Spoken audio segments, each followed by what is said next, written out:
हाँ जी, good morning. जाग रहे सारे? आई थिंक ऑलरेडी एक्साइटमेंट बहुत ज़्यादा है। Thank you, thank you.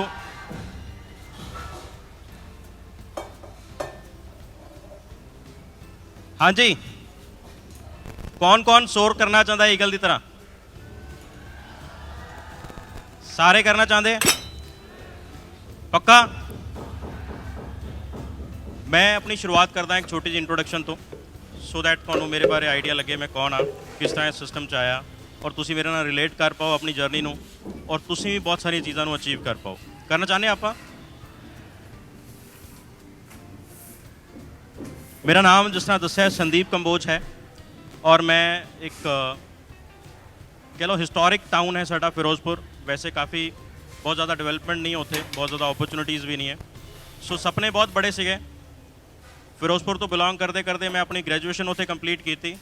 उस तो बाद अपनी पोस्ट ग्रैजुएशन करने के लिए मैं चंडीगढ़ दे विच आया और हुण पिछले काफ़ी साल तो मैं चंडीगढ़ दे विच सैटल है मोहाली दे विच। मैं बीकॉम करने तो बाद अपनी post graduation master of business administration MBA की थी विद स्पैशलाइजेशन इन मार्केटिंग डिपार्टमेंट। और जिस तरह आपां नूं बचपन तो सब नूं सिखाया जाता है कि बहुत अच्छा पढ़िया जाए, पढ़ते पढ़ते बड़ी अच्छी एक नौकरी लभी जाए। सो नौकरी की एक बचपन तो दिमाग चलती आती सी कि नौकरी करनी है, अच्छी जॉब करनी है, बड़ा कुछ करना है। सपने बहुत बड़े सी, इसे करके मैं चंडीगढ़ नूं चूज़ किया सीगा। मैं लाइफ नूं ऑर्डनरी नहीं जीना चाहता सी, कुछ ना कुछ एक्स्ट्रा ऑर्डनरी करना चाहता सी। तां ही मैनूं लग्या, जो मैनूं समझ आया, मैं चूज़ किया कि मैं चंडीगढ़ जाके MBA करांगा। और मैं MBA करन दे नाल नाल काफ़ी सारे कंपनी दे नाल एसोसीएट रहा, कई प्रोजेक्ट्स किए सो दैट कि मेरी जो तक MBA कंप्लीट होए तो मैनूं एक अच्छी की मिल जाए, जॉब मिल जाए। सो फाइनली करियर की शुरुआत की मैं अपनी as a marketing executive Airtel company जी आपको मोबाइल सर्विसेज देंदी है, प्रोवाइड करती है। और बड़ी छोटी जी सैलरी तो शुरू किया। उस समय हच लॉन्च होने वाली सी कंपनी तो बहुत ज़्यादा वर्कलोड सी, बहुत ज़्यादा प्रैशर सीगा और उस प्रैशर च असीं दिन रात काम किया, बड़ा अच्छा काम किया। उनकी रिकग्निशन भी मिली, कुछ सैलरी हाइक्स भी मिले और मार्केट च एक नाम भी बनना शुरू होया। और इन बिटवीन एक होर बड़ी वड्डी कंपनी जिहड़ी कि बिजनेस लॉन्च करने वाली सीगी, टाटा टेली सर्विसेज, उन्होंने अपने ऑपरेशन लॉन्च करने सी तो मैंने बड़ी अच्छी एक ऑफर मिली उतों और मैं फाइनली टाटा इंडीकॉम में ज्वाइन किया। अराउंड साल सवा साल उत्थे जॉब करने के बाद 2 साल टाटा इंडीकॉम के मैं जॉब की as a marketing communication manager. बड़ी अच्छा काम किया, दिन रात कंपनी च लग के और काफ़ी अच्छिया प्रमोशनस भी मिलियाँ और 2 साल दे विच होर अच्छा नाम मिलिया मार्केट दे विच। और फाइनली उस तो बाद एक होर बड़े अच्छे ब्रांड तो मैंने कॉल मिली। Idea was about to launch in Himachal. Idea Himachal दे विच लॉन्च होने वाला सीगा और मैन ऑफर के अकॉर्डिंगली मैं Idea Himachal as a marketing communication head join किया और उत्थे आइडिया के ऑपरेशनस नूं मैं मैनेज किया। आइडिया के अलग अलग टाउनस दे विच असीं सर्विसेज नूं लॉन्च किया। फाइनली कुछ महीने बाद ही मेरे एक बड़े अच्छे सीनियर ने बड़ा अच्छी गाइडेंस मिली, लाइफ तो बड़ी अच्छी सपोर्ट मिली उन्होंने तो। उन्होंने फाइनली एक नई कंपनी ज्वाइन की। उस समय DTH सैक्टर लॉन्च होने वाला सीगा। उन्होंने Dish TV as a zonal head join किया तो मैंने उत्थे कॉल किया as a marketing head Punjab Haryana Himachal J&K। मैं as a marketing head Dish TV काम किया और उस तो बाद 3 साल उत्थे काम करते करते मैंने लग्या कि यार हुण मेरे लिए इत्थे सीखण लई कुछ नहीं है, कुछ नवा करने के लिए है, प्लस मेरे सपने होर वड्डे ने, मैंने ग्रोथ होर ज़्यादा चाहिए है। फिर फाइनली मैं एक होर ऑप्शन चूज़ की LG इलैक्ट्रॉनिक्स जिहड़ी अपने TV फ्रिज बनाती कंपनी। ऑलमोस्ट 2 साल मैं इत्थे काम किया as a marketing head for Punjab. जी मेरी सैलरी बड़ी छोटी जी अमाउंट तो शुरू हुई सी, बड़े अच्छे पैकेज से मैं पहुँचा, फैंसी डेजिग्नेशन से मैं पहुँचा। लोगों का अज भी सपना होंदा कि शायद उदा की जॉब मिल जाए या उदा का मैनू डेजिग्नेशन मिल जाए या उदा की सैलरी मैंने मिल जाए। पर इस सारे प्रोसैस के मैं देखा एक नवी चीज़ पैदा होनी शुरू हो गई सी जिसका नाम की सीगा डिससैटिस्फैक्शन। सैलरी वध रही सी, डेजिग्नेशन उहदे पिछे बड़े सारे रीजन सी। बहुत बड़ा एक रीजन ये सीगा, इन बिटवीन मेरी शादी हो चुकी सी।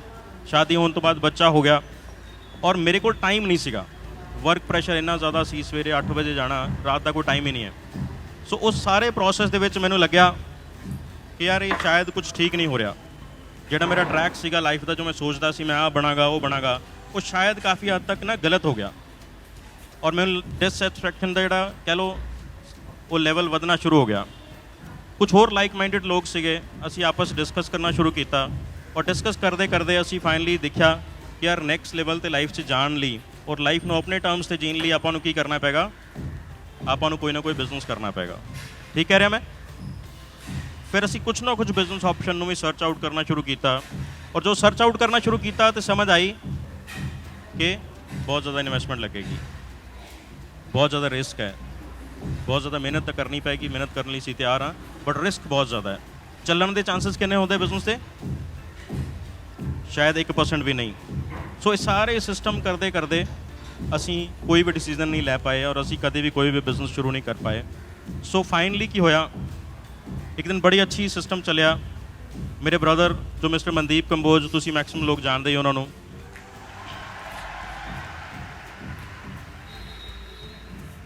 ਉਹ ਆਲਰੇਡੀ ਇਸ ਬਿਜ਼ਨਸ ਦੇ ਵਿੱਚ ਸੀਗੇ।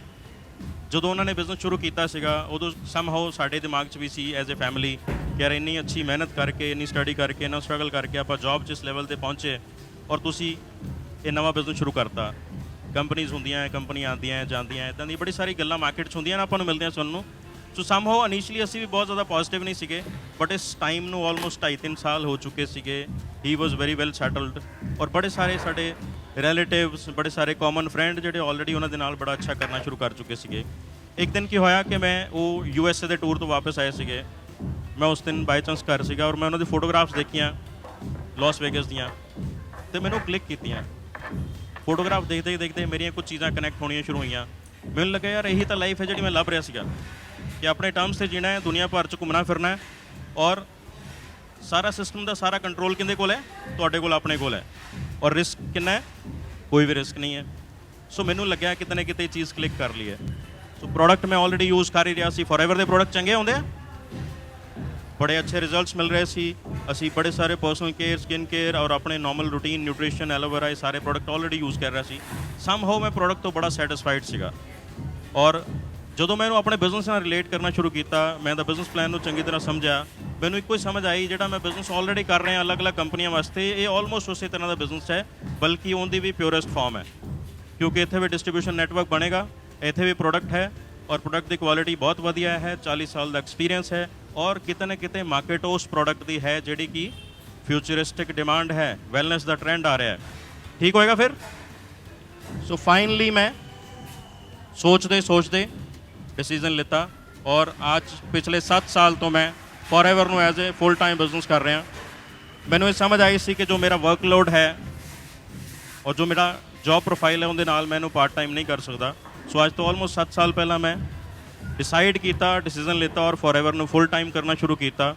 ਕਰਦੇ ਕਰਦੇ ਕੀ ਹੋਇਆ, ਸਭ ਤੋਂ ਪਹਿਲਾ ਸਟੈਪ ਮੈਨੂੰ ਕੀ ਸਮਝ ਆਇਆ, ਕਿਉਂਕਿ ਮੈਂ ਇੱਥੇ ਦੌੜ ਦੇ ਵਿੱਚ ਨਹੀਂ ਆਇਆ ਸੀ, ਮੈਂ ਇੱਥੇ ਮੈਨੇਜਰ ਬਣਨ ਦੇ ਲਈ ਨਹੀਂ ਆਇਆ ਸੀਗਾ, ਮੈਂ ਇੱਥੇ ਕੈਰੀਅਰ ਬਣਾਉਣ ਦੇ ਲਈ ਆਇਆ ਸੀਗਾ। ਸੋ ਮੈਨੂੰ ਸਮਝ ਇਹ ਆਈ ਕਿ ਮੈਂ ਮੈਨੇਜਰ ਦੀ ਦੌੜ 'ਚ ਨਹੀਂ ਪਹੁੰਚਣਾ। ਤਾਂ ਮੈਂ ਕੀ ਕੀਤਾ, ਪਹਿਲਾਂ ਚੰਗੀ ਤਰ੍ਹਾਂ ਇਹਨੂੰ ਐਕਸਪਲੋਰ ਕੀਤਾ ਐਜ਼ ਐਨ ਓਪਰਚੁਨਿਟੀ। ਮੈਨੂੰ ਕਾਫੀ ਕੁਝ ਆਈਡੀਆ ਲੱਗ ਚੁੱਕਿਆ ਸੀ ਆਲਰੇਡੀ, ਬਿਜ਼ਨਸ ਕੀ ਹੈ, ਕੰਪਨੀ ਕੀ ਹੈ, ਪ੍ਰੋਡਕਟਸ ਕੀ ਹੈ, ਬਟ ਉਹ ਆਈਡੀਆ ਲਗਾਉਣ ਦੇ ਲਈ ਮੈਂ ਅੱਛੀ ਤਰ੍ਹਾਂ ਸਾਰਾ ਲਿਟਰੇਚਰ ਪੜ੍ਹਿਆ, ਕੰਪਨੀ ਨੂੰ ਹੋਰ ਜਾਣਕਾਰੀ ਲਿੱਤੀ, ਇੰਟਰਨੈਸ਼ਨਲ ਲੈਵਲ 'ਤੇ ਵੀ ਕੰਪਨੀ ਨੂੰ ਸਰਚ ਕੀਤਾ, ਕੰਪਨੀ ਕਿੱਥੇ ਕਿੱਥੇ ਕੀ ਕਰ ਰਹੀ ਹੈ, ਜਾਂ ਹੋਰ ਲਿਟਰੇਚਰ ਜੋ ਇੰਟਰਨੈਸ਼ਨਲ ਲੈਵਲ 'ਤੇ ਮੈਨੂੰ ਮਿਲਿਆ। ਬਹੁਤ ਸਾਰੀਆਂ ਟ੍ਰੇਨਿੰਗਸ ਲਿੱਤੀਆਂ ਮੈਂ, ਆਰਡੀਓ 'ਚ ਵੀ ਟ੍ਰੇਨਿੰਗਸ ਹੁੰਦੀਆਂ ਸੀ, ਸੀਨੀਅਰਸ ਦੀਆਂ ਵੀ ਟ੍ਰੇਨਿੰਗ ਲਿੱਤੀਆਂ। ਸੋ ਚੰਗੀ ਤਰ੍ਹਾਂ ਨੂੰ ਐਕਸਪਲੋਰ ਕਰਕੇ ਮੈਂ ਕੀ ਕਰਨਾ ਸ਼ੁਰੂ ਕੀਤਾ, ਇਹਨੂੰ ਇੱਕ ਪਲਾਨ ਦੇ ਅਕੋਰਡਿੰਗਲੀ ਸ਼ੇਅਰ ਕਰਨਾ ਸ਼ੁਰੂ ਕੀਤਾ ਔਰ ਕਰਦੇ ਕਰਦੇ ਹੌਲੀ ਹੌਲੀ ਇੱਕ ਟੀਮ ਬਣਨੀ ਸ਼ੁਰੂ ਹੋ ਗਈ। ਟੀਮ ਬੰਦੇ ਬਿਜ਼ਨਸ ਖੜਾ ਹੋਣਾ ਸ਼ੁਰੂ ਹੋ ਗਿਆ। ਖੜਾ ਹੁੰਦੇ ਹੁੰਦੇ ਤੇ ਮੈਂ ਮੈਨੇਜਰ ਬਣ ਗਿਆ। ਹੁਣ ਦੋਸਤੋ ਮੇਰੀ ਮੈਨੇਜਰ ਦੀ ਫੋਟੋ ਇੱਥੇ ਨਹੀਂ ਹੈ ਕਿਉਂਕਿ ਮੈਨੂੰ ਲੱਭੀ ਨਹੀਂ, ਕਿਉਂਕਿ ਮੈਂ ਮੈਨੇਜਰ ਬਣਨ ਆਇਆ ਹੀ ਨਹੀਂ ਸੀਗਾ। ਜੋ ਮੇਰੀ ਇਨਕਮ ਸੀਗੀ, ਜੋ ਮੈਨੂੰ ਚਾਹੀਦੀ ਸੀਗੀ, ਜਿਸ ਟਾਈਪ ਦਾ ਲਾਈਫ ਸਟਾਈਲ ਚਾਹੀਦਾ ਸੀਗਾ, ਉਹ ਐਕਚੁਅਲ 'ਚ ਆਪਾਂ ਦੇਖੀਏ ਤਾਂ ਸੀਨੀਅਰ ਮੈਨੇਜਰ ਤੋਂ ਹੀ ਸ਼ੁਰੂ ਹੁੰਦਾ ਹੈ। ਸੀਨੀਅਰ ਮੈਨੇਜਰ ਬਣਿਆ ਮੈਂ, ਕਰਦੇ ਕਰਦੇ ਟੀਮ ਹੋਰ ਵਧਣੀ ਸ਼ੁਰੂ ਹੋ ਗਈ, ਬਿਜ਼ਨਸ ਹੋਰ ਵਧਣਾ ਸ਼ੁਰੂ ਹੋ ਗਿਆ, ਪੂਰੇ ਇੰਡੀਆ 'ਚ ਫੈਲਣਾ ਸ਼ੁਰੂ ਹੋ ਗਿਆ। ਫਾਈਨਲੀ ਮੈਂ ਹੁਣ ਸੋਰਿੰਗ ਮੈਨੇਜਰ ਬਣ ਚੁੱਕਿਆ ਆਲਰੇਡੀ। ਜਿੰਨੀਆਂ ਵੀ ਕੁਆਲੀਫਿਕੇਸ਼ਨ ਆਪਣੀ ਲਿਸਟ ਵਿੱਚ ਲਿਖੀਆਂ ਜਾਂਦੀਆਂ ਆਲਮੋਸਟ ਸਾਰੀਆਂ ਮੈਂ ਅਚੀਵ ਕਰ ਚੁੱਕਿਆ।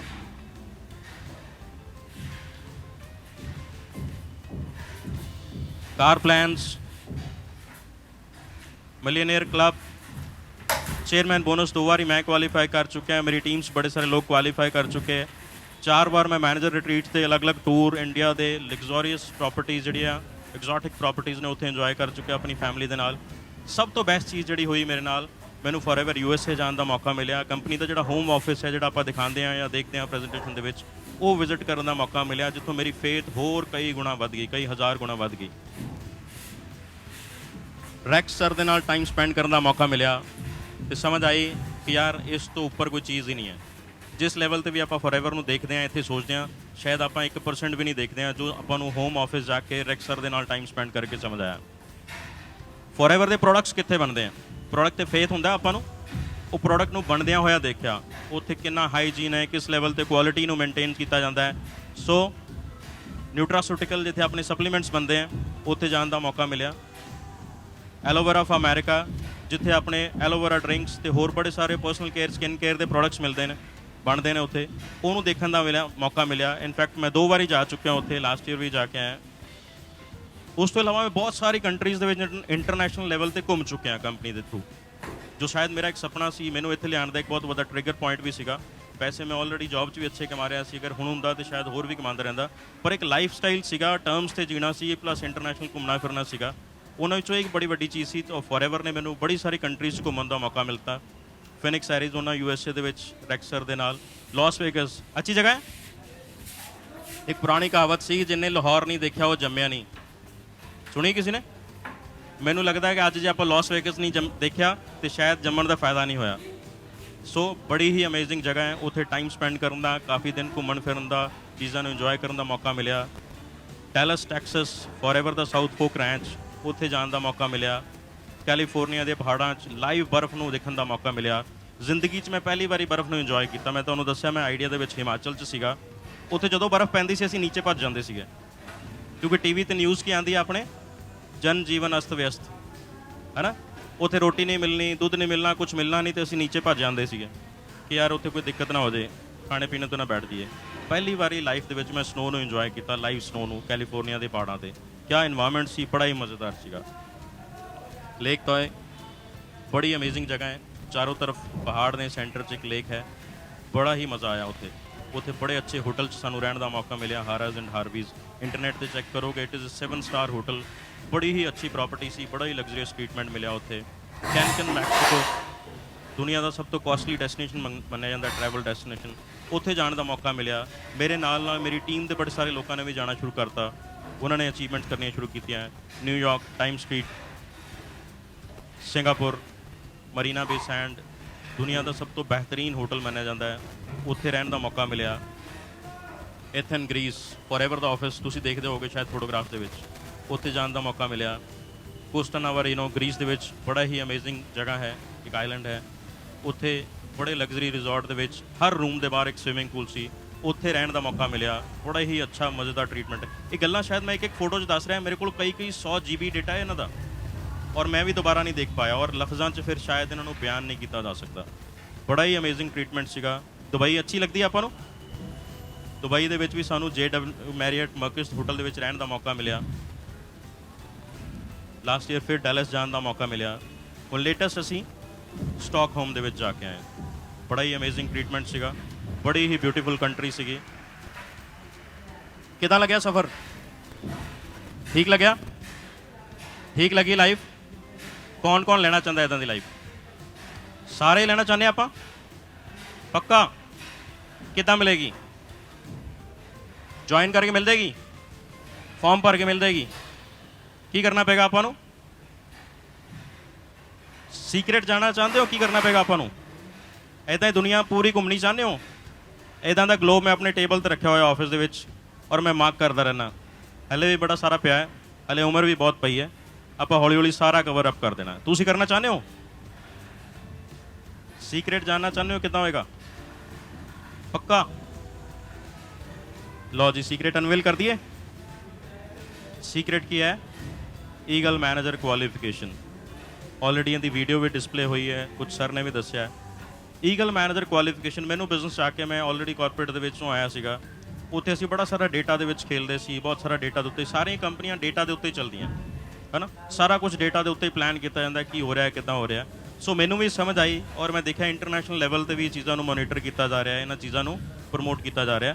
ਮੈਨੂੰ ਇੱਕੋ ਚੀਜ਼ ਸਮਝ ਆਈ, ਅਗਰ ਆਪਾਂ ਈਗਲ ਮੈਨੇਜਰ ਕੁਆਲੀਫਿਕੇਸ਼ਨ ਦੇ ਉੱਤੇ ਫੋਕਸ ਕਰਦੇ ਹਾਂ, ਬੜੇ ਸਾਰੇ ਲੋਕ ਇੱਥੇ ਆਉਂਦੇ ਔਰ ਦੌੜ ਦੇ ਵਿੱਚ ਨਾ ਮੈਨੇਜਰ ਬਣਨ ਦੀ ਦੌੜ 'ਚ ਹੀ ਫਸੇ ਰਹਿ ਜਾਂਦੇ ਨੇ। ਮੈਨੇਜਰ ਬਣ ਕੇ ਬੜੇ ਸਾਰੇ ਲੋਕ ਛੱਡ ਵੀ ਜਾਂਦੇ ਨੇ, ਕਿਉਂਕਿ ਉਹਨਾਂ ਨੂੰ ਨੈਕਸਟ ਟਾਰਗੇਟ ਹੀ ਨਹੀਂ ਪਤਾ ਹੁੰਦਾ। ਆਪਾਂ ਅਗਰ ਫੋਰਐਵਰ ਦੇ ਵਿੱਚ ਆਏ ਆ, ਫੋਰਐਵਰ ਦੁਨੀਆ ਦੀ ਸਭ ਤੋਂ ਬਿਹਤਰੀਨ ਓਪਰਚੁਨਿਟੀ ਹੈ। ਕਾਹਦੇ ਲਈ? ਮੈਨੇਜਰ ਬਣਨ ਦੇ ਲਈ, ਕੈਰੀਅਰ ਬਣਾਉਣ ਦੇ ਲਈ। ਕੈਰੀਅਰ ਕੀ ਹੁੰਦਾ ਹੈ? 1 ਮਹੀਨੇ ਲਈ, 2 ਮਹੀਨੇ ਲਈ, 6 ਮਹੀਨੇ ਲਈ, ਪੁਸ਼ਤਾਂ ਦੇ ਲਈ ਬਣ ਸਕਦਾ ਹੈ ਕੈਰੀਅਰ। ਜਨਰੇਸ਼ਨ ਟੂ ਜਨਰੇਸ਼ਨ ਆਪਣਾ ਪਲਾਨ ਚੱਲਦਾ ਹੈ, ਇੱਦਾਂ ਹੀ ਨਾ। ਸੋ ਇਸ ਪਲਾਨ 'ਚ ਅਗਰ ਆਪਾਂ ਸਕਸੈਸਫੁਲ ਹੋਣਾ ਤਾਂ ਮੈਨੂੰ ਸਮਝ ਆਈ ਕਿ ਆਪਾਂ ਈਗਲ ਮੈਨੇਜਰ ਕੁਆਲੀਫਿਕੇਸ਼ਨ ਦੇ ਉੱਤੇ ਅਗਰ ਫੋਕਸ ਕਰਦੇ ਹਾਂ, ਜੋ ਕਿ ਬੜੀ ਸਿੰਪਲ ਹੈ। ਕਰਨਾ ਕੀ ਹੈ? ਮੈਨੇਜਰ ਬਣੇ ਆਪਾਂ, ਕਿੰਨੇ ਸੀਸੀ ਕਰਨੇ ਪੈਂਦੇ ਆਪਾਂ ਨੂੰ? ਹਾਂਜੀ, 120 ਸੀਸੀ, 60 ਸੀਸੀ ਅ ਮੰਥ। ਅਗਰ ਆਪਾਂ ਸਿੰਪਲ ਇਹੀ ਆਪਣੀ ਐਵਰੇਜ ਨੂੰ ਮੇਨਟੇਨ ਕਰਕੇ ਚੱਲਦੇ ਹਾਂ ਕਿ ਆਪਾਂ 60 ਸੀਸੀ ਦੀ ਐਵਰੇਜ ਬਿਜ਼ਨਸ ਦੀ ਮੇਨਟੇਨ ਕਰਕੇ ਚੱਲਦੇ ਹਾਂ, 12 ਮਹੀਨੇ 'ਚ ਕਿੰਨਾ ਬਿਜ਼ਨਸ ਹੋ ਜਾਏਗਾ? 720 ਸੀਸੀ, 720 ਸੀਸੀ। ਕੁਆਲੀਫਿਕੇਸ਼ਨ ਪੀਰੀਅਡ ਕੀ ਕਹਿੰਦਾ ਹੈ ਕਿ 1 ਮਈ ਤੋਂ ਤੁਹਾਡੀ ਕੁਆਲੀਫਿਕੇਸ਼ਨ ਸਟਾਰਟ ਹੁੰਦੀ ਹੈ, 30 ਅਪ੍ਰੈਲ ਤੱਕ ਚੱਲਦੀ ਹੈ। ਅਗਰ ਤੁਸੀਂ ਮੈਨੇਜਰ ਹੋ ਤਾਂ ਤੁਸੀਂ ਇਹਨੂੰ ਕੁਆਲੀਫਾਈ ਕਰ ਸਕਦੇ ਹੋ, ਕਿਉਂਕਿ ਕੁਆਲੀਫਿਕੇਸ਼ਨ ਮੈਨੇਜਰ ਤੋਂ ਬਾਅਦ ਸ਼ੁਰੂ ਹੁੰਦੀ ਹੈ। 1 ਮਈ ਟੂ 31 ਅਪ੍ਰੈਲ। ਹੁਣ ਕਿਹੜਾ ਮਹੀਨਾ ਚੱਲ ਰਿਹਾ ਆਪਣੇ ਕੋਲ? ਮਿਡ ਆਫ ਜੂਨ ਬੈਠੇ ਆਪਾਂ, ਆਲਮੋਸਟ ਆਪਣੇ ਕੋਲ 10.5 ਮਹੀਨੇ ਬਚੇ ਹੋਏ ਨੇ ਅੱਜ ਵੀ। ਮੈਨੇਜਰ ਬੈਠੇ ਇਸੇ ਹਾਲ ਦੇ ਵਿੱਚ? ਕੋਈ ਕਿੰਨੇ ਕੁ ਬੈਠੇ ਹੈ? ਬਹੁਤ ਸਾਰੇ ਬੈਠੇ ਹੈ। 10.5 ਮਹੀਨੇ 'ਚ ਕੁਆਲੀਫਾਈ ਕਰਾਂਗੇ ਫਿਰ ਆਪਾਂ। ਕਰਨਾ ਕੀ? ਸਿੰਪਲ ਉਹੀ ਐਵਰੇਜ ਮੇਨਟੇਨ ਕਰਨੀ ਹੈ ਆਪਾਂ। 60 ਸੀਸੀ ਦੀ ਐਵਰੇਜ ਮੇਨਟੇਨ ਕਰਨੀ ਹੈ। 60 ਸੀਸੀ ਦੀ ਐਵਰੇਜ ਮੇਨਟੇਨ ਕਰਦੇ ਕਰਦੇ ਆਪਾਂ 100 ਸੀਸੀ ਜਿਹੜੇ ਨੇ ਉਹ ਨਵੇਂ ਡਿਸਟਰੀਬਿਊਟਰ ਤੋਂ ਕਰਨੇ ਹੈ, ਜਿਨ੍ਹਾਂ ਨੂੰ ਹਲੇ ਸਾਲ ਨਹੀਂ ਹੋਇਆ ਬਿਜ਼ਨਸ 'ਚ ਜੁਆਇਨ ਕੀਤੇ ਹੋਏ। ਪਲੱਸ ਇਸੇ ਸਾਰੇ ਪ੍ਰੋਸੈਸ ਦੇ ਵਿੱਚ ਆਪਾਂ 2 ਸੁਪਰਵਾਈਜ਼ਰ ਵੀ ਨਵੇਂ ਬਣਾਉਣੇ, ਜਿਹੜੇ ਇਸੇ ਕੁਆਲੀਫਿਕੇਸ਼ਨ ਪੀਰੀਅਡ ਦੇ ਵਿੱਚ ਹੀ ਜੁੜੇ ਹੋਣ। ਸੋ ਐਜ਼ ਅ ਪ੍ਰੋਸੈਸ ਅਗਰ ਆਪਾਂ ਰੂਟੀਨ ਰਿਕਰੂਟਮੈਂਟ ਵੀ ਕਰ ਰਹੇ ਹਾਂ, ਡਿਵੈਲਪਮੈਂਟ ਵੀ ਕਰ ਰਹੇ ਹਾਂ, ਤਾਂ ਲੋਕ ਨਵੇਂ ਜੁਆਇਨ ਵੀ ਹੋ ਰਹੇ ਨੇ। ਸਿਰਫ 2 ਬੰਦਿਆਂ ਨੂੰ ਵੀ ਆਪਾਂ ਸੁਪਰਵਾਈਜ਼ਰ ਬਣਾ ਦਿੰਦੇ ਹਾਂ। ਸੌਖਾ ਕੰਮ ਹੈ, ਔਖਾ ਕੰਮ ਹੈ? ਅਗਰ ਆਪਾਂ 120 ਸੀਸੀ ਕਰਕੇ ਮੈਨੇਜਰ ਬਣ ਸਕਦੇ ਹਾਂ, ਨੀਚੇ ਟੀਮ ਆਲਰੇਡੀ ਬਣੀ ਹੋਏਗੀ ਨਾ, ਕੁਝ ਲੈਵਲ ਉਹਨਾਂ ਦੇ ਵਿੱਚ ਹੀ ਹੋਏ ਹੋਣਗੇ। ਅਗਰ ਤੁਸੀਂ ਮੈਨੇਜਰ ਬਣ ਸਕਦੇ ਹੋ, ਸੁਪਰਵਾਈਜ਼ਰ ਬਣਾਏ ਜਾ ਸਕਦੇ। ਕੁਆਲੀਫਿਕੇਸ਼ਨ ਈਜ਼ੀ ਹੈ। ਅਗਰ ਇਹ ਤੁਸੀਂ ਅਚੀਵ ਕਰ ਲੈਂਦੇ ਹੋ ਤਾਂ ਫਿਰ ਕੀ ਮਿਲੇਗਾ ਤੁਹਾਨੂੰ? ਬੈਨੀਫਿਟ ਕੀ ਮਿਲਣਗੇ? ਈਗਲ ਮੈਨੇਜਰ ਦਾ ਸਟੇਟਸ ਮਿਲੇਗਾ ਤੁਹਾਨੂੰ, ਜੋ ਕਿ ਹਰ ਸਾਲ ਰੀਨਿਊ ਹੁੰਦਾ ਹੈ। ਔਰ ਅਗਰ ਤੁਸੀਂ ਈਗਲ ਮੈਨੇਜਰ ਹੋ, ਈਗਲ ਮੈਨੇਜਰ ਬਣ ਜਾਂਦੇ ਹੋ। ਔਰ ਅਗਰ ਤੁਸੀਂ ਸੀਨੀਅਰ ਮੈਨੇਜਰ ਹੋ, ਤੁਸੀਂ ਖੁਦ ਈਗਲ ਮੈਨੇਜਰ ਦੀ ਕੁਆਲੀਫਿਕੇਸ਼ਨ ਅਚੀਵ ਕਰਦੇ ਹੋ ਔਰ ਆਪਣੇ ਨੀਚੇ ਵੀ ਇੱਕ ਟੀਮਮੇਟ ਨੂੰ, ਆਪਣੇ ਮੈਨੇਜਰ ਨੂੰ ਕੁਆਲੀਫਿਕੇਸ਼ਨ ਅਚੀਵ ਕਰਾਉਂਦੇ, ਤਾਂ ਤੁਹਾਨੂੰ ਈਗਲ ਮੈਨੇਜਰ ਦਾ ਸਟੇਟਸ ਮਿਲ ਜਾਂਦਾ ਹੈ। ਅਗਰ ਤੁਸੀਂ ਸੋਰਿੰਗ ਮੈਨੇਜਰ ਹੋ ਤਾਂ ਆਪਣੇ ਨੀਚੇ ਤੁਸੀਂ 3 ਜਣਿਆਂ ਨੂੰ ਡਿਫਰੈਂਟ ਲਾਈਨ ਦੇ ਵਿੱਚ ਅਗਰ ਈਗਲ ਮੈਨੇਜਰ ਸਟੇਟਸ ਅਚੀਵ ਕਰਾਉਣ 'ਚ ਹੈਲਪ ਕਰਦੇ ਹੋ ਔਰ ਨਾਲ ਹੀ ਤੁਸੀਂ ਖੁਦ ਵੀ ਕੁਆਲੀਫਾਈ ਕਰਦੇ ਹੋ ਤਾਂ ਤੁਹਾਨੂੰ ਈਗਲ ਮੈਨੇਜਰ ਦਾ ਸਟੇਟਸ ਮਿਲ ਜਾਂਦਾ ਹੈ। ਇਸ ਤਰ੍ਹਾਂ ਹੀ ਸਫਾਇਰ ਮੈਨੇਜਰ ਤੇ 6 ਔਰ ਇਸ ਤਰ੍ਹਾਂ ਇਹ ਵੱਧਦੀ ਜਾਂਦੀ ਹੈ। ਇਹਨੂੰ ਕੰਪਲੀਟ ਲੈਵਲ ਤੇ ਤੁਸੀਂ ਅਗਰ ਇਹਦੀ ਅੰਡਰਸਟੈਂਡਿੰਗ ਲੈਣੀ ਹੈ, ਕੰਪਲੀਟ ਡਿਟੇਲ ਆਪਣੀ ਅਵੇਲੇਬਲ ਹੈ ਕੰਪਨੀ ਪਾਲਿਸੀ ਦੇ ਵਿੱਚ, ਔਰ ਆਪਣੀ ਇੱਕ ਇਨਸੈਂਟਿਵ ਬੁਕਲੇਟ ਵੀ ਆਉਂਦੀ ਹੈ, ਉਹਦੇ 'ਚ ਤੁਸੀਂ ਇਹਨੂੰ ਚੰਗੀ ਤਰ੍ਹਾਂ ਪੜ੍ਹ ਕੇ ਸਮਝ ਸਕਦੇ ਹੋ। ਕਿਸੇ ਤਰ੍ਹਾਂ ਦੀ ਵੀ ਕਲੈਰਿਟੀ ਲੈਣੀ ਹੈ ਤੇ ਅੱਜ ਲਓ, 31 ਮਾਰਚ ਨੂੰ ਜਾ ਕੇ ਜਾਂ 30 ਅਪ੍ਰੈਲ ਨੂੰ ਜਾ ਕੇ ਕਲੈਰਿਟੀ ਲੈਣ ਦਾ ਫਾਇਦਾ ਨਹੀਂ ਹੋਏਗਾ। ਅੱਜ ਆਪਣੇ ਕੋਲ ਪੂਰਾ ਸਮੇਂ ਹੈ, ਚੰਗੀ ਤਰ੍ਹਾਂ ਇਹ ਕੁਆਲੀਫਿਕੇਸ਼ਨ ਨੂੰ ਸਮਝ ਸਕਦੇ ਆਪਾਂ। ਅਗਰ ਇਹ ਆਪਾਂ ਕੁਆਲੀਫਾਈ ਕਰ ਲੈਣੇ, ਆਪਾਂ ਨੂੰ ਸਟੇਟਸ ਮਿਲ ਜਾਂਦਾ ਹੈ, ਤੇ ਫਿਰ ਆਪਾਂ ਨੂੰ ਕੀ ਮਿਲੇਗਾ? ਇੱਕ ਬੜੀ ਹੀ ਮਜ਼ੇਦਾਰ ਇੱਕ ਰਿਟਰੀਟ ਮਿਲੇਗੀ, 3 ਰਾਤਾਂ 4 ਦਿਨ ਦੀ, 2 ਜਣਿਆਂ ਨੂੰ ਮਿਲੇਗੀ। ਤੁਸੀਂ ਹਸਬੈਂਡ ਵਾਈਫ ਹੀ ਜਾ ਸਕਦੇ ਹੋ, ਆਪਣੀ ਟੀਮ ਦੇ ਵਿੱਚੋਂ ਵੀ ਕਿਸੇ ਨੂੰ ਲੈ ਕੇ ਜਾ ਸਕਦੇ ਹੋ। ਬੜਾ ਹੀ ਮਜ਼ੇਦਾਰ ਇਹ ਟ੍ਰਿਪ ਹੁੰਦਾ ਹੈ। ਲਫ਼ਜ਼ਾਂ 'ਚ ਅਗੇਨ ਮੈਂ ਦੱਸਦਾ ਹੁੰਦਾ ਕਿ ਇਹਨੂੰ ਬਿਆਨ ਨਹੀਂ ਕੀਤਾ ਜਾ ਸਕਦਾ, ਇਹਨੂੰ ਸਿਰਫ ਐਕਸਪੀਰੀਅੰਸ ਹੀ ਕੀਤਾ ਜਾ ਸਕਦਾ ਹੈ। ਕਰਾਂਗੇ ਫਿਰ ਆਪਾਂ। ਔਰ ਬੈਸਟ ਪਾਰਟ ਕੀ ਹੁੰਦਾ, ਉੱਥੇ ਬੜੇ ਅੱਛੇ ਲੀਡਰ ਜੋ ਇੰਟਰਨੈਸ਼ਨਲ ਲੈਵਲ ਤੇ ਆਪਣੇ ਕੋਲ ਆਉਂਦੇ ਆ, ਉਹਨਾਂ ਤੋਂ ਬੜੀਆਂ ਅੱਛੀਆਂ ਟ੍ਰੇਨਿੰਗਸ ਮਿਲਦੀਆਂ, ਜਿਹੜੀਆਂ ਤੁਹਾਡੇ ਬਿਜ਼ਨਸ ਨੂੰ ਗਰੋ ਕਰਨ ਦੇ ਵਿੱਚ ਬਹੁਤ ਜ਼ਿਆਦਾ ਹੈਲਪ ਕਰਦੀਆਂ। ਔਰ ਇਹ ਕਰਦੇ ਕੁਝ ਐਕਸਟਰਾ ਬੈਨੀਫਿਟ ਵੀ ਲੈ ਸਕਦੇ ਆਪਾਂ। ਮੈਂ ਦੇਖ ਰਿਹਾ ਸੀ ਹੁਣ ਆਪਾਂ ਜਦੋਂ ਸਟਾਕਹੋਮ ਗਏ, ਜਾਂ ਹੋਰ ਵੀ ਕਈ ਸਾਰੇ ਵੀਡੀਓਜ਼ ਵੀ ਅਵੇਲੇਬਲ ਨੇ ਆਪਣੇ, ਜਦੋਂ ਤੁਸੀਂ ਈਗਲ ਮੈਨੇਜਰ ਸਟੇਟਸ ਕੁਆਲੀਫਾਈ ਕਰਦੇ ਹੋ, ਜਨਰਲੀ ਇਹ ਦੇਖਿਆ ਗਿਆ ਕਿ ਮੈਕਸਿਮਮ ਇੱਕ ਨਾਰਮਲ ਮੈਨੇਜਰ ਔਰ ਇੱਕ ਈਗਲ ਮੈਨੇਜਰ ਜਿਹੜਾ ਹੁੰਦਾ, ਜਿਹੜਾ ਇੱਕ ਈਗਲ ਮੈਨੇਜਰ ਦਾ ਉਹਦਾ ਨਾਰਮਲ ਮੈਨੇਜਰ ਦੇ ਨਾਲੋਂ ਆਲਮੋਸਟ ਡਬਲ ਪੇ ਆਊਟ ਹੁੰਦਾ। ਮੰਥਲੀ ਪੇ ਆਊਟ ਦੀ ਗੱਲ ਕਰ ਰਹੇ ਹਾਂ। ਤੁਸੀਂ ਚਾਹੋ ਤਾਂ ਉਹਨੂੰ ਮੈਚ ਕਰ ਸਕਦੇ ਹੋ, ਠੀਕ ਹੈ। ਔਰ ਡੇਟਾ ਇਹ ਬੋਲਦਾ ਅਰਾਊਂਡ ਮੇਰੇ ਖਿਆਲ 60% ਦੇ ਆਸ-ਪਾਸ ਜੋ ਲੋਕ ਈਗਲ ਮੈਨੇਜਰ ਕੁਆਲੀਫਾਈ ਕਰ ਲੈਂਦੇ ਨੇ, ਉਹ ਚੇਅਰਮੈਨ ਬੋਨਸ ਵੀ ਕੁਆਲੀਫਾਈ ਕਰ ਲੈਂਦੇ, ਕਿਉਂਕਿ ਐਵਰੇਜ ਮੇਨਟੇਨ ਹੋਣੀ ਸ਼ੁਰੂ ਹੋ ਜਾਂਦੀ ਨਾ। ਔਰ ਇੰਡੀਆ ਦੇ ਵਿੱਚ ਅਗਰ ਮੈਂ ਦੇਖਾਂ, ਜਿਹੜੇ ਲੋਕ ਈਗਲ ਮੈਨੇਜਰ ਕੁਆਲੀਫਾਈ ਕਰ ਲੈਂਦੇ ਨੇ, ਔਰ ਮੇਰੇ ਖਿਆਲ 'ਚ ਮੈਕਸਿਮਮ ਜਿਹੜੇ ਲੋਕ ਨੇ ਉਹ ਮੈਨੇਜਰ ਰਿਟਰੀਟ ਜਿਹੜਾ ਆਪਣਾ ਬੜਾ ਹੀ ਮਜ਼ੇਦਾਰ ਇੰਡੀਆ ਦਾ ਟੂਰ ਹੁੰਦਾ, ਉਹਨੂੰ ਵੀ ਕੁਆਲੀਫਾਈ ਕਰ ਲੈਂਦੇ ਨੇ, ਕਿਉਂਕਿ ਕੁਆਲੀਫਿਕੇਸ਼ਨ ਆਲਮੋਸਟ ਨੇੜੇ ਤੇੜੇ ਹੈ ਔਰ ਟਾਈਮਲਾਈਨ ਵੀ ਆਲਮੋਸਟ ਨੇੜੇ ਤੇੜੇ ਨੇ। ਕਰਾਂਗੇ ਫਿਰ? ਕਰਾਂਗੇ ਕਿੱਦਾਂ? ਸਭ ਤੋਂ ਪਹਿਲਾਂ ਡਿਸੀਜਨ ਲੈਣਾ ਪੈਗਾ। ਸਿਰਫ ਟਾਰਗੇਟ ਲਿਖਣ ਨਾਲ, ਕਰਨ ਦੇ ਨਾਲ ਨਹੀਂ ਹੋਣਾ, ਡਿਸੀਜਨ ਲੈਣਾ ਪੈਗਾ, clear decision. Decision is something else. ਮੈਨੂੰ ਲੱਗਦਾ ਹੈ 4-5 ਪੁਆਇੰਟ ਮੈਂ ਦੱਸਾਂਗਾ ਤੁਹਾਨੂੰ, ਅਗਰ ਤੁਸੀਂ ਇਹਨੂੰ ਅਚੀਵ ਕਰਨਾ ਹੈ। ਡਿਸੀਜਨ ਲਾਂਗੇ ਆਪਾਂ। ਡਿਸੀਜਨ ਛੋਟਾ ਜੀ ਇੱਕ ਸਿਰਫ ਟਾਰਗੇਟ ਲਿਖਣਾ ਨਹੀਂ ਹੁੰਦਾ। ਜਨਰਲੀ ਆਪਾਂ ਨੈਟਵਰਕ ਮਾਰਕੀਟਿੰਗ 'ਚ ਬਾਰ ਬਾਰ ਇੱਕੋ ਗੱਲ ਕਹੀ ਜਾਂਦੀ, ਗੋਲ ਸੈੱਟ ਕਰੋ, ਟਾਰਗੇਟ ਲਿਖੋ। ਬੜੇ ਸਾਰੇ ਲੋਕ ਲਿਖ ਤਾਂ ਲੈਂਦੇ ਨੇ, ਅਚੀਵ ਬੜੇ ਘੱਟ ਲੋਕ ਕਰਦੇ ਨੇ, ਕਿਉਂਕਿ ਜਦੋਂ ਤੱਕ ਤੁਸੀਂ ਡਿਸਾਈਡ ਨਹੀਂ ਕਰੋਗੇ ਉਦੋਂ ਤੱਕ ਕੰਮ ਹੀ ਨਹੀਂ ਸ਼ੁਰੂ ਹੋਣਾ। Decision is not very small thing ਕਿ ਮੈਂ ਕਰਨਾ ਜਾਂ ਨਹੀਂ ਕਰਨਾ। Decision is a very long task, ਜਿਹਦੇ ਤੁਸੀਂ ਕਰਨਾ ਜਾਂ ਨਹੀਂ ਕਰਨਾ ਪਹਿਲਾਂ ਉਹ ਡਿਸਾਈਡ ਕਰੋਗੇ, ਕਿੱਦਾਂ ਕਰਨਾ ਹੈ, ਕੀ ਕਰਨਾ ਹੈ, ਕਿਵੇਂ ਕਰਨਾ, ਉਹ ਸਾਰਾ ਪ੍ਰੋਸੈਸ ਵੀ ਡਿਸਾਈਡ ਕਰੋਗੇ, then you need to follow the actions. Next ਕੀ ਹੈ? ਡਿਜ਼ਾਇਰਡ ਐਕਸ਼ਨ ਲੈਣੇ ਪੈਣਗੇ। ਕਿੰਨੇ ਕੁ ਲੈਣੇ ਪੈਣਗੇ? ਸੋਚ ਲਿਆ ਤੇ ਹੋ ਜਾਏਗਾ, ਇੱਕ ਵਾਰੀ ਟਰਾਈ ਕੀਤਾ ਤੇ ਹੋ ਜਾਏਗਾ। ਬਾਰ-ਬਾਰ ਰੂਟੀਨ। ਆਪਾਂ ਹੁਣ ਗੱਲ ਕਰ ਰਹੇ ਸੀ, ਸਰ ਨੇ ਵੀ ਬੜਾ ਅੱਛਾ ਡਿਸਕਸ ਕੀਤਾ, ਡੇਲੀ ਕੰਮ ਕਰਨਾ ਪਏਗਾ ਇਹਨੂੰ। ਜਿੱਦਾਂ ਆਪਾਂ ਕੋਈ ਵੀ ਨੌਕਰੀ ਜਾਂ ਕੋਈ ਵੀ ਬਿਜ਼ਨਸ ਕਰਦੇ ਆ, ਇਹਨੂੰ ਵੀ ਡੇਲੀ ਹੀ ਕਰਨਾ ਪਏਗਾ। ਡੇਲੀ ਕਿਸ ਤਰ੍ਹਾਂ ਕਰਨਾ ਪਏਗਾ? ਫੋਕਸ ਰਹਿ ਕੇ ਕਰਨਾ ਪਏਗਾ। ਫੋਕਸ ਕਿੱਥੇ ਹੋਣਾ ਚਾਹੀਦਾ? ਚੈਲੰਜਸ ਵੱਲ ਜਾਂ ਟਾਰਗੇਟ ਵੱਲ, ਆਪਣੇ ਗੋਲ ਵੱਲ। ਚੈਲੰਜਸ ਵੀ ਆਉਣਗੇ, ਛੋਟੇ ਮੋਟੇ ਡਿਸਟਰੈਕਸ਼ਨ ਵੀ ਆਉਣਗੀਆਂ, ਤੇ ਆਪਣਾ ਕੀ ਹੋਣਾ ਚਾਹੀਦਾ? ਕਲੀਅਰ ਫੋਕਸ ਹੋਣਾ ਚਾਹੀਦਾ। ਔਰ ਬਹੁਤ ਵੱਡੀ ਚੀਜ਼ ਹੈ ਕਿ ਆਪਾਂ ਨੂੰ ਹਮੇਸ਼ਾ ਐਥਿਕਸ ਨੂੰ ਫੋਲੋ ਕਰਨ ਦੀ ਲੋੜ ਹੈ। ਕੋਈ ਵੀ ਕਦੀ ਵੀ ਗਲਤੀ ਨਾਲ ਕੋਈ ਗਲਤੀ ਨਹੀਂ ਕਰਨੀ, ਨਾ ਤੁਹਾਡੇ ਕੋਲੋਂ ਨਾ ਤੁਹਾਡੀ ਟੀਮ ਤੋਂ ਹੋਣੀ ਚਾਹੀਦੀ ਹੈ। ਤੁਸੀਂ company policy, law of land, ਜਿਹੜੇ ਆਪਣੇ ਇੰਡੀਆ ਦਾ ਕਾਨੂੰਨ ਹੈ, ਇਹ ਸਾਰੀਆਂ ਚੀਜ਼ਾਂ ਨੂੰ ਨਜ਼ਰ ਰੱਖਦੇ ਹੋਏ ਸਾਰੇ ਜੋ ਵੀ ਸਟੈਪ ਲੈਣੇ, ਜੋ ਵੀ ਕੰਮ ਕਰਨਾ ਹੈ, ਉੱਦਾਂ ਹੀ ਕਰਨਾ ਹੈ। ਕਿਸੇ ਵੀ ਤਰ੍ਹਾਂ ਦਾ ਕੋਈ ਵੀ ਲਾਅ ਬ੍ਰੇਕ ਨਹੀਂ ਕਰਨਾ ਹੈ, ਨਾ ਕੰਪਨੀ ਦਾ, ਨਾ ਲਾਅ ਆਫ ਲੈਂਡ ਨੂੰ। ਸਰ ਨੇ ਆਲਰੇਡੀ ਬੜੀ ਅੱਛੀ ਪ੍ਰੈਜੈਂਟੇਸ਼ਨ ਦੇ ਵਿੱਚ ਇਹਦੇ ਬਾਰੇ ਬੜਾ ਸਾਰਾ ਡਿਟੇਲ ਦੇ ਵਿੱਚ ਆਲਰੇਡੀ ਦੱਸ ਦਿੱਤਾ ਹੋਇਆ। ਜਾਣ ਕੇ ਜਾਂ ਅਣਜਾਣੇ 'ਚ ਗਲਤੀ ਨਾਲ ਵੀ ਕੋਈ ਗਲਤੀ ਨਹੀਂ ਹੋਣੀ ਚਾਹੀਦੀ। ਸਭ ਤੋਂ ਜ਼ਰੂਰੀ ਚੀਜ਼ ਕੀ ਹੈ? Never ever give up. ਉਤਾਰ ਚੜਾਵ ਵੀ ਆਉਣਗੇ, ਡਿਸਟਰੈਕਸ਼ਨ ਵੀ ਹੋਣਗੀਆਂ। ਮੈਂ ਜਦੋਂ ਤੱਕ ਇਸ ਸਫ਼ਰ 'ਚ ਆਇਆ, ਮੈਂ ਕਦੀ ਹਾਲੇ ਤੱਕ ਤੁਹਾਨੂੰ ਕੋਈ ਵੀ ਆਪਣੀ ਚੈਲੰਜ ਨਹੀਂ ਦੱਸਿਆ। ਚੈਲੰਜ ਮੈਨੂੰ ਵੀ ਬੜੇ ਆਏ, ਬਟ ਉਹ part and parcel of the system ਸੀਗੇ। ਕਈ ਲੋਕ ਮੇਰੇ ਨਾਲ ਚੱਲੇ ਨਹੀਂ, ਕਈ ਚਲਦੇ ਰੁਕ ਗਏ, ਕਈ ਚਲਦੇ ਥੋੜੀ ਅੱਗੇ ਜਾ ਕੇ ਰੁਕ ਗਏ, ਔਰ ਕਈ ਹੋਰ ਰੰਗ ਬਿਰੰਗੇ ਚੈਲੰਜਸ ਵੀ ਆਏ। ਉਹ ਸਾਰੇ ਬਿਜ਼ਨਸ ਦੇ ਵਿੱਚ ਹੀ ਆਉਂਦੇ ਨੇ, ਜੌਬ 'ਚ ਵੀ ਆਉਂਦੇ ਕਿ ਨਹੀਂ ਆਉਂਦੇ। ਸੋ ਇਹ part and parcel of the business ਹੈ। ਪਰ ਆਪਾਂ ਕੀ ਕਰਨਾ ਹੈ? ਹਮੇਸ਼ਾ ਫੋਕਸ ਰਹਿਣਾ ਹੈ ਔਰ ਕਦੀ ਵੀ ਗਿਵ ਅਪ ਨਹੀਂ ਕਰਨਾ। ਔਰ ਅਗਰ ਆਪਾਂ ਗਿਵ ਅਪ ਨਹੀਂ ਕਰਾਂਗੇ ਤਾਂ ਫਾਈਨਲੀ ਕੀ ਹੋਏਗਾ? ਅਚੀਵਮੈਂਟ ਹੋਏਗੀ। ਕੀ ਹੋਏਗੀ ਅਚੀਵਮੈਂਟ? ਕਰਨਾ ਚਾਹੁੰਦੇ ਆ ਅਚੀਵਮੈਂਟ? ਕੀ ਮਿਲੇਗਾ ਆਪਾਂ ਨੂੰ 2020 ਦੇ ਵਿੱਚ? ਕਰਨਾ ਚਾਹੁੰਦੇ ਹੋ? ਫਿਰ ਚੂਜ਼ ਕਰੋ। ਪਤਾ ਹੈ ਜਾਣਾ ਕਿ ਬਾਹਾਮਾਸ ਜਾਣਾ ਹੈ। ਕਿੱਥੇ ਜਾਣਾ ਹੈ? ਡਿਸਾਈਡ ਕਰਨਾ ਪਏਗਾ ਆਪਾਂ ਨੂੰ। ਇੱਕ ਛੋਟੀ ਜਿਹੀ ਸੇਇੰਗ ਹੈ, ਹਾਰਦੇ ਉਹ ਲੋਕ ਨੇ ਜੋ ਮੰਨ ਲੈਂਦੇ ਨੇ, हारते वो लोग हैं जो मान लेते हैं, और जीतते वो लोग हैं जो ठान लेते हैं। सो डिसाइड करो, ठानना ਪੈਗਾ ਆਪਾਂ ਨੂੰ। ਜੇ ਆਪਾਂ ਡਿਸਾਈਡ ਕਰਾਂਗੇ ਐਥੀਕਲ ਵੇ 'ਚ, ਜੈਨੂਅਨ ਵੇ 'ਚ, ਇਹ ਸਾਰੀਆਂ ਚੀਜ਼ਾਂ ਤੁਹਾਡੇ ਲਈ ਵੀ ਕਾਮਨ ਨੇ। ਜਿਸ ਦਿਨ ਤੁਸੀਂ ਫਾਰਮ ਭਰਿਆ ਸੀ ਉਸੇ ਦਿਨ ਤੋਂ ਇਹ ਸਾਰੀਆਂ ਚੀਜ਼ਾਂ ਦਾ ਇੱਕ ਦਰਵਾਜ਼ਾ ਤੁਹਾਡੇ ਲਈ ਵੀ ਖੁੱਲ੍ਹ ਗਿਆ ਸੀਗਾ, ਹੈ ਨਾ। ਸੋ ਕਰਨਾ ਕੀ ਹੁਣ? ਆਪਾਂ ਫੋਕਸ ਰਹਿ ਕੇ ਜੈਨੂਅਨ ਵੇ ਦੇ ਵਿੱਚ ਬਿਜ਼ਨਸ ਨੂੰ ਬਿਲਡ ਕਰਨਾ ਹੈ ਔਰ ਇਹ ਸਾਰੀਆਂ ਚੀਜ਼ਾਂ ਨੂੰ ਇੰਜੋਏ ਕਰਨਾ ਹੈ। ਔਰ you can also soar like an eagle. All the best जी। See you all in Bahamas.